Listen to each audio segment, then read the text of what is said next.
En manchette aujourd'hui, le CN déplace des wagons à Saint-Apollinaire, Isabelle Demers ne sollicitera pas la mairie de Lévis et Montmagny accueillera une exposition sur l'Union nationale. Mesdames et messieurs, bonjour. Voici vos actualités et formes à faire de ce 16 juin 2009.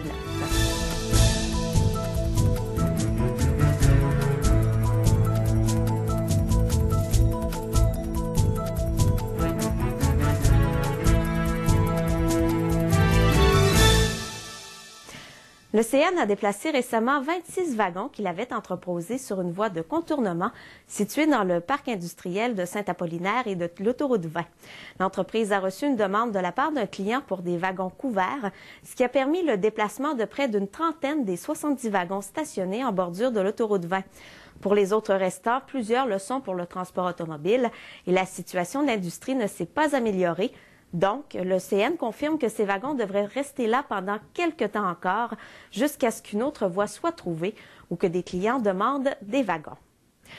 La chef intérimaire d'Action Lévis, Isabelle Demers, ne briguera pas le poste de maire lors des prochaines élections municipales du 1er novembre.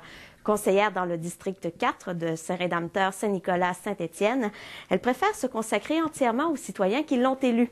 Par ailleurs, c'est en raison de ses obligations familiales que la conseillère ne souhaite pas occuper le siège de la mairie. Les obligations familiales actuelles avec les deux enfants, j'ai deux enfants à charge, des ados, ne me permettraient pas de consacrer à la mairie tout le temps que la mairie mérite. Alors, ce matin, j'ai choisi que pour les 4 prochaines années, je voulais continuer à représenter les citoyens du quartier. Action Lévis présentera ses candidats au poste de conseiller un à un pendant l'été et devrait aussi annoncer pendant cette période le nom de l'opposant à Daniel Roy-Marinelli au poste de maire, même si ce n'est pas une priorité pour le parti. Vous savez, le pouvoir ne se prend pas seulement par la tête. Et la maison historique Sir-Étienne Pascal Taché de Montmagny accueillera du 26 juin au 16 août prochain une exposition qui relatera l'histoire de l'un des partis politiques les plus marquants du Québec, l'Union nationale. Les visiteurs pourront retracer l'histoire du parti en passant à travers 3 salles et admirant une centaine d'artefacts.